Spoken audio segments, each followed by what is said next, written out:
राधे राधे सभी को। आज मैं आप सबके सामने श्री राधा कवच का पाठ करने जा रही हूँ। चलिए फिर करते हैं। हम अपने बड़े बड़ों को, अपने गुरुजनों को सबसे पहले कोई भी पाठ हो हम उनको प्रणाम करते हैं, प्रभु को प्रणाम करते हैं, प्रभु के श्री चरणों में, गुरुजनों के श्री चरणों में प्रणाम करते हैं, ताकि हम जो भी पाठ करें वो सदैव सफल रहे और हमारा उनकी कृपा से अच्छे से वो पाठ हो जाए।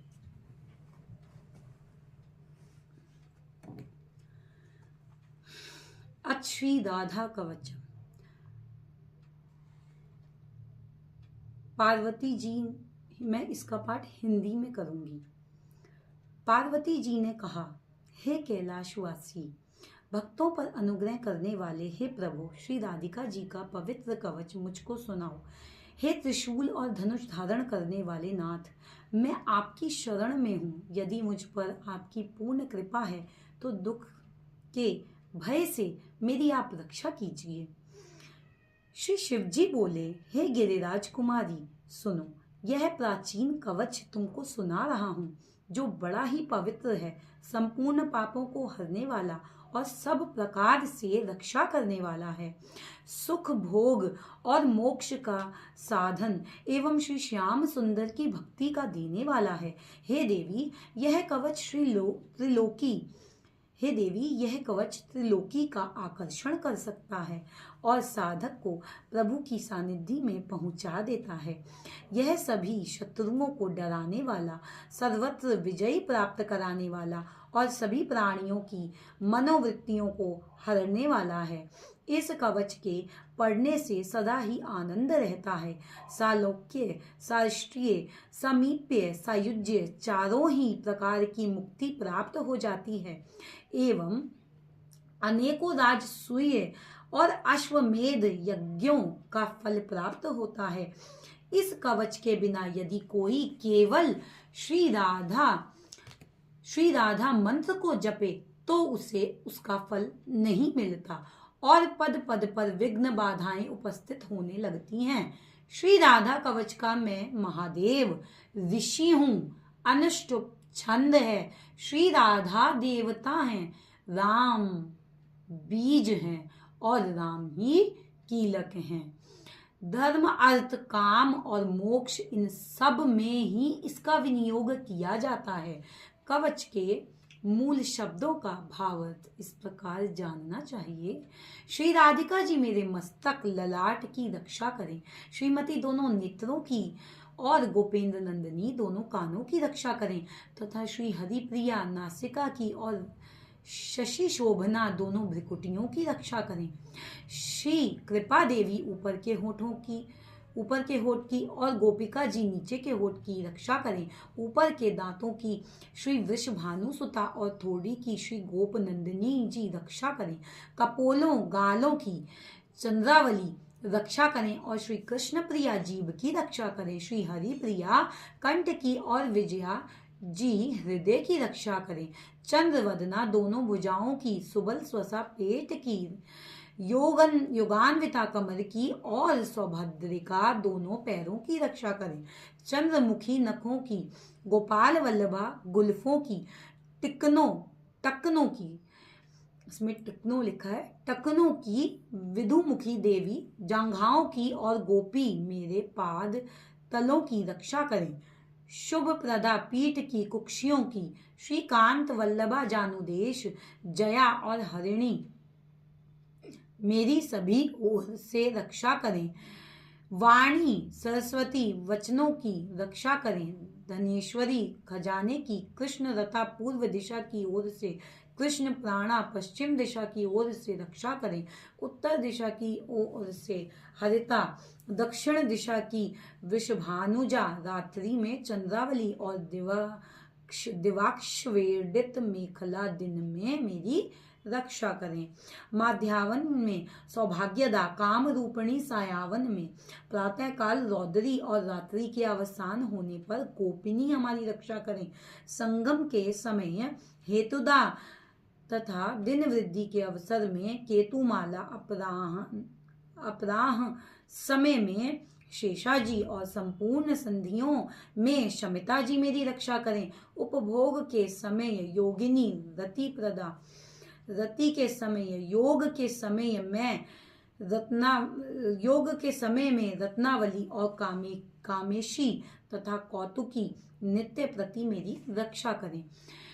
कृष्ण मानसा श्री राधिका जी सर्वदा सब कामों में मेरी रक्षा करें। जिन स्थलों के नामों की चर्चा नहीं की गई है उन सब की श्री ललिता जी रक्षा करें।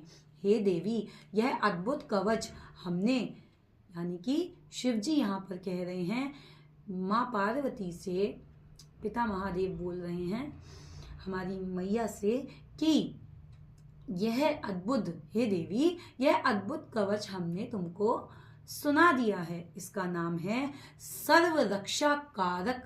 यदि इसे कोई प्रातः, मध्याह्न और सायंकाल, यानी कि तीनों पहर जो हैं, सुबह में और दोपहर और संध्या के वक्त में, ठीक है, पढ़ता है तो इससे बड़ी भारी रक्षा हो जाती है। श्री राधा कवच के पढ़ने से उस साधक के मन में जैसी कामना हो वैसी ही सिद्ध हो जाती है।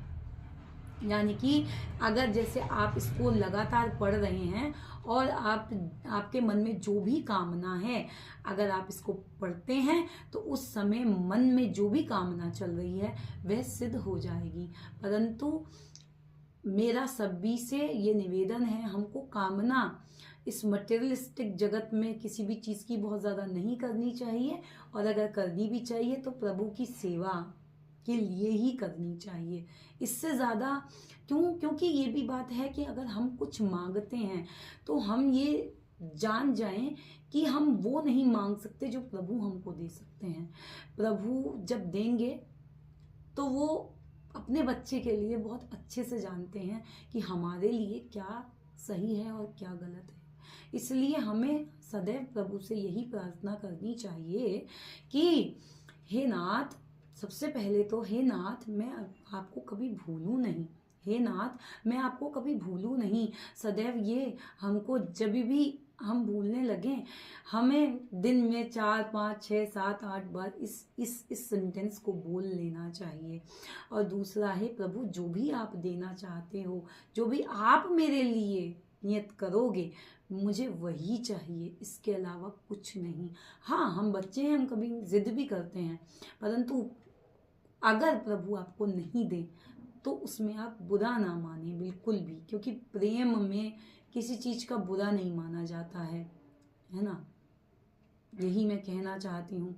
तो एक अच्छी कामना हो, प्रभु की सेवा की कामना हो, तो जो भी आपके मन में उस समय कामना होगी उसकी सिद्धि हो जाएगी। राजद्वार सभा संग्राम और शत्रुओं द्वारा पहुंचाए हुए संकट के समय, प्राण और धन विनिष्ट होने के समय यदि मनुष्य यत्न से इसका पाठ करे तो हे देवी, उसका कार्य सिद्ध हो जाता है और उसको कहीं भी भय नहीं रहता। जो मनुष्य इस सहस्त्र नामों का सप्रेम पाठ करता है वह करोड़ों गोदान के पुण्य फल को प्राप्त कर सचमुच उसे श्री राधिका जी की आराधना करने से वही फल प्राप्त होता है जो गंगा स्नान और भगवान के नाम स्मरण से जो फल प्राप्त होता है। निस्संदेह वही फल इस कवच के पढ़ने वाले को मिल जाता है। और अगर इसमें ये भी दिया है, हल्दी गोरो चंदन से भोजपत्र पर इस कवच को लिख कर जो कोई मस्तक पर या फिर भुजा या कंठ में बांध ले तो हे देवशी, वह हरि के समान हो जाता है। ब्रह्मा जी इस कवच के प्रसाद से ही सृष्टि रचते हैं और विष्णु पालन करते हैं, और मैं, यानी कि पिता महादेव अपने लिए बोल रहे हैं, और मैं शंकर इसी कवच के प्रसाद से सृष्टि का संहार करता हूँ। यह कवच उन्हीं विशुद्ध वैष्णवों को, उन्होंने इसमें कहा हुआ है कि यह कवच उन्हीं विशुद्ध वैष्णवों को देना चाहिए जिनमें वैराग्य आदि गुण और जिसकी बुद्धि व्यग्र ना हो, नहीं तो यानी कि व्यग्र मतलब उल्टी ना चलती हो, जो कि हर बात में तर्क वितर्क ना निकालता हो। प्रभु की अगर किसी को बात कह दी तो वो विश्वास कर जाए, ये मान के कि वो नाथ हैं, वो कुछ भी कर सकते हैं, हमको उसमें तर्क नहीं करना है। व्यग्र ना हो, नहीं तो अनअधिकारी को देने वाला स्वयं नष्ट हो जाता है। इसमें किसी प्रकार का संदेह नहीं करना चाहिए। इति नारद पंच रात्र ज्ञान अमृत सारोक्त श्री राधा कवचम समाप्तम। जय जय श्री राधेश्याम। अब हम श्री राधा कृपा कटाक्ष का पाठ करेंगे। श्री राधा कृपा कटाक्ष स्तोत्र। मुनीन्द्र वृंद वंदिते त्रिलोक शोक हारिणी प्रसन्न वक्र पंकजे निकुंज भूविलासिनी ब्रजेन्द्र भानु नंदिनी ब्रजेन्द्र सोनु संगते कदा करिष्यसि हमा कृपा कटाक्ष भाजनम। अशोक वृक्ष वल्लरी वितान मंडप स्थित प्रवाल ज्वाल पल्लव